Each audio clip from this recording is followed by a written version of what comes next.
अरे बिना धारा के गोली मार रहे हैं, बुलडोजर चला रहे हैं। बुलडोजर चलाना कानून में कहाँ लिखा था? अरे भाई कोई कार्रवाई होती, उसके जुडिशरी और तमाम चीज़ें उसके साथ न्याय प्रक्रिया होती, तो उस पर तो हो ही नहीं रहा। कानून से देश चल कहाँ रहा है? कौन कौन सी चीज़ें कानून से हो रही हैं? इस देश में 18 लाख ईवीएम गायब है। कानून कहाँ बैठा है? जितेंद्र मेघवाल की मूंछ रखने पर हत्या हो गई, कानून कहाँ है? पुलिस कहाँ है? अभी जो उत्तराखंड में जिस महिला के हाथ से सवर्ण बच्चों ने खाना खाने से मना कर दिया था, वो फिर हुआ है। कहाँ है कानून? कहाँ है हिंदू धर्म के रक्षक? इस देश में मस्जिदों के सामने जाकर के मुसलमानों को गालियां देना, कहाँ है धार्मिक भावनाएं का आहत होने का? मुसलमानों की भावनाएं आहत नहीं हो रही हैं। इस देश में दलितों को मारा जा रहा है। आदिवासियों को सिलगेर के जंगलों में 1 साल हो गया, गोली मार दिया, और उसके बाद कह रहे मिस्टेकन आइडेंटिटी है। आदिवासी की कोई आस्था धार्मिक भावना नहीं है, महिलाओं की कोई भावना नहीं है। खुलेआम बलात्कार से लेकर के चंदौली यूपी में जो पुलिस ने मार दिया, उसमें कहाँ गई? यानी एक आपकी धार्मिक भावना भी इस बात से तय होगी कि आपकी सरकार से रिश्तेदारी कैसी है। आप सत्ता प्रोटेक्ट कर रही है, कुछ भी कहीं से खोद के लाओ और कह दो कि ये पूजा करेंगे हम इसकी, कानून कुछ नहीं। अरे इसी देश में 1949 में मस्जिद के भीतर मूर्ति प्रकट हुई, देश मान लिया। तो ये देखिए भाई, नमूनों का देश है। मैं कहता हूँ कि धार्मिक भावना आहत होती है तो कबीर से होती है कि नहीं? ज्योतिबा फुले से होती है, अंबेडकर से होती है। इनको बैन करो। भगत सिंह भी नास्तिक थे, तो इसका मतलब भगत सिंह भी आज होते तो उनके तो यूएपी लगा के जेल में डाल देते। बुद्ध होते तो क्या करते? इसलिए एक कल्चरल नैरेटिव ये है कि संस्कृति की एक व्याख्या नहीं हो सकती। असहमति की आवाज़ों को डराने और चुप कराने के लिए ये एक संकेत है।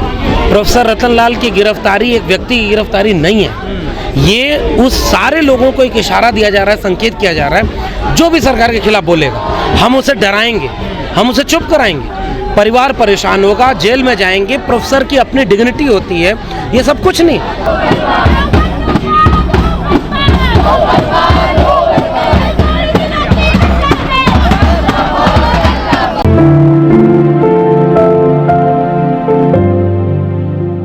जब मुकदमा दर्ज ही कर लिया तो गिरफ्तारी तो दो राय आ रही है कि होनी चाहिए या होती ही है। लेकिन ये जो जिस तरह से किया जा रहा है, ये बात नहीं है। सवाल इस बात का नहीं है कि सुबह ले गए, शाम को ले गए, शुक्रवार को क्यों ले गए या रात में क्यों ले गए, इसका सवाल ही नहीं है। सवाल ये है कि प्रोफेसर रतनलाल की गिरफ्तारी 2 लाइन के फेसबुक पोस्ट पर इसलिए कर ली गई कि आप उनकी राय से इत्तेफाक नहीं रखते थे।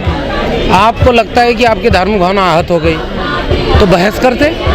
आपकी धार्मिक भावना कैसे आहत हुई इसको लेकर के लेख लिखते, उस पर बात करते। आप उस पर FIR दर्ज कर रहे हैं। इस देश में जाने कितने FIR दर्ज होते रहते हैं, पुलिस एक्शन नहीं लेती। इस मामले में ऐसा देखने में आ रहा है कि FIR दर्ज हुआ नहीं कि तुरंत पुलिस एक्शन ले रही है। ये जो सबसे विडंबनापूर्ण स्थिति है कि इससे ये लगता है कि सरकार में बैठे हुए लोग या उनकी विचारधारा के लोग वो नहीं चाहते कि उनसे खिलाफ कोई राय रखता है, उनसे खिलाफ कोई बात करता है, उनसे अलग कोई राय रखता है तो उससे बहस बात भी हो। दूसरी बात कि इसे पूरा एक स्टेट स्पॉन्सर्ड टेरर पैदा करना कि सरकार के खिलाफ कोई बोलेगा तो हम उसे डराएंगे। ये प्रोफेसर रविकांत लखनऊ विश्वविद्यालय में उन्होंने एक टीवी डिबेट में कोई बात बोली, रेफरेंस से बोली। ABVP के और तमाम सरकारी संगठनों के लड़के जाकर के कैंपस में प्रोटेस्ट कर रहे हैं, गोली मारो जूता मारो का नारा लगा रहे हैं। वीडियो फुटेज हैं, कंप्लेन की प्रोफेसर रविकांत ने, लिखित शिकायत की, FIR दर्ज नहीं हुआ। लेकिन दूसरी तरफ से जिनकी आहत भावनाएं हो गई छुई मुई वाली, उनकी तुरंत कंप्लेन दर्ज हो गई, FIR दर्ज हो गया प्रोफेसर रविकांत के खिलाफ। ये कौन सा न्याय प्रक्रिया है? उसी कैंपस में 2 दिन बाद हमला होता है प्रोफेसर रविकांत पर, उसमें कुछ भी नहीं हुआ। ये इसका मतलब कहाँ देख रहे हैं आप, किस जगह पे वो खड़ा है? दूसरी तरफ प्रोफेसर रतनलाल ने अगर कोई बात कही है तो उससे आप सहमत असहमत होते, उस पर संवाद करते। लेकिन आप ये जो जेल में डाल करके पुलिस कार्यवाही कर रहे हैं, इसका सीधा सा संकेत ये है कि आज प्रोफेसर हनी बाबू, इसी दिल्ली विश्वविद्यालय में यही हमने प्रोटेस्ट किया था, प्रोफेसर हनी बाबू को टेम्पर्ड करके दूसरी चीज़ें लगा करके उसमें कि वो भाई मेल किया है और ये किया है और भेज दिया जेल में, 2 साल से जेल में। प्रोफेसर रतनलाल ने जो लड़ाई लड़ी है, जो काम किया है, आप उससे डरते हैं। आप इस देश में दलित, पिछड़े, आदिवासी, जो बहुसंख्यक तबके हैं, सामाजिक न्याय के मानने वाले लोग हैं, जो आपके हिंदुत्व के आइडियोलॉजी के खिलाफ खड़े हैं, इसलिए आप उन्हें डराने और धमकाने के लिए सारा काम कर रहे हैं। मेरा सवाल ये है कि जिस तरह से पुलिस पकड़ के ले गई, जिस तरह से ये पूरी प्रक्रिया हो रही है, इसका तो सीधा संकेत है कि जो बोलेगा उसको डराओ, उसको चुप कराओ। मैं बार बार कह रहा हूँ, प्रोफेसर रविकांत पर क्या हुआ, इसको लेकर के कोई देश में प्रोटेस्ट हुआ? इस देश में जितने हिंदूवादी संगठन है वो बताएं कि प्रोफेसर रतनलाल, प्रोफेसर रविकांत हिंदू हैं कि नहीं? ये सवाल पूछा जाना चाहिए। लाल भी तो हिंदू हैं। अरे ये हिंदू संगठन वाले बताएं, हम क्यों बताएं? अगर वो हिंदू हैं तो उनको ये सारा काम क्यों हो रहा है? ये तो मेरा सवाल है उनसे। जो तुम 80% हिंदू कहते हो, सारे हिंदुओं एक हो जाओ, हिंदू राष्ट्र बनाना है, उसी हिंदू में फूले, पेरियार, अंबेडकर, भगत सिंह आते हैं कि नहीं आते हैं, जो तुमसे अलग राय रखते थे?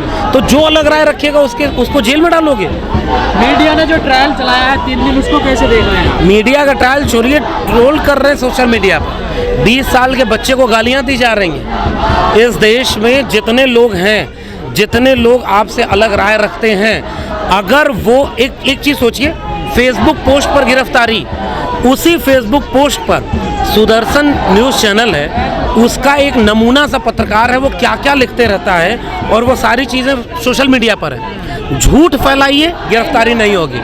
फेक न्यूज़ फैलाइए, गिरफ्तारी नहीं होगी। किसी कमज़ोर, अल्पसंख्यक, वंचित, शोषित की धार्मिक भावना, उसकी आस्था, उसके विचार, उसके डिग्निटी को अपमानित करिए, आपको गिरफ्तारी नहीं होगी। कोई कोर्ट में FIR दर्ज कराने नहीं जाएगा और पुलिस तुरंत FIR दर्ज करके गिरफ्तार नहीं करेगी।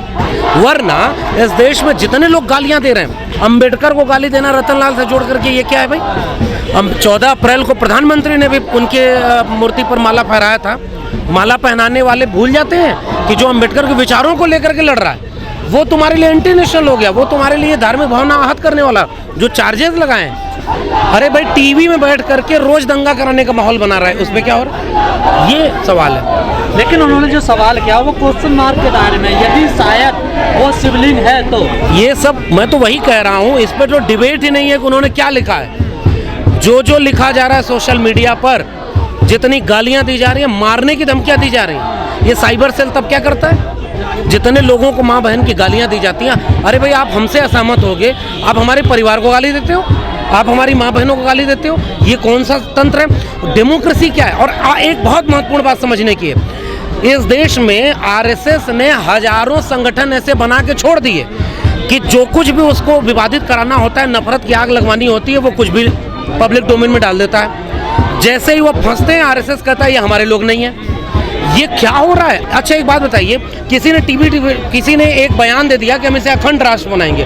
टीवी में बैठ करके आप उसको मंच दे रहे हो कि बताओ कैसे अखंड राष्ट्र बनाओगे। प्रोफेसर रतनलाल ने अगर कुछ लिखा था तो उनको भी बैठा कर पूछते उनसे कि आप इतिहासकार हो, आपने इसका अर्थ क्या लिया है, और तंज किया है, व्यंग किया है। इस देश में अभिधा में सारी बात हो रही है, गोली मार दो, जूते मारो, लिंचिंग कर दो, आपको कुछ नहीं होगा। आपके समर्थन में तिरंगा लेकर रैली निकालेंगे बीजेपी के लोग। आप बलात्कारी हो, आपके समर्थन में रैली करेंगे।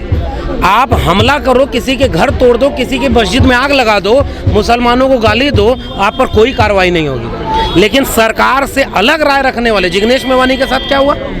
अभी इसी विश्वविद्यालय में जितने छात्र नौजवान हैं, उमर खालिद के भाषण में एक शब्द ऐसा नहीं पाए हो जिसको तुम आज तक साबित कर पाओ, फिर भी 2 साल से वो जेल में।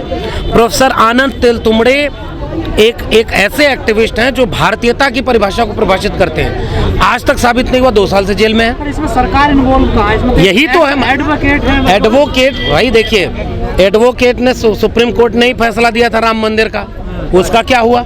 राम मंदिर बन गया, अब बनाओ, मथुरा काशी बाकी थी, उस पर लग गए। 24 के चुनाव की तैयारी हो रही है, पूरे देश में सांप्रदायिकता का माहौल फैला जा रहा है, पूरे देश में झूठ और नफरत की आग लगाई जा रही है। इस झूठ, नफरत और तमाम तरह के तोड़ने की जगहों पर विश्वविद्यालय एक ऐसी जगह होती है जो जोड़ने का काम करती है, क्योंकि विश्वविद्यालय बहस करता है। विश्वविद्यालय आपसे पूछता है कि आप हमसे असहमत हैं तो क्यों हैं, उसका तर्क दीजिए। यहाँ पर तो सीधे आप प्रोफेसर को जेल में डाल रहे हैं, फिर तो आपने बहस की सारी उम्मीद खत्म कर दी है।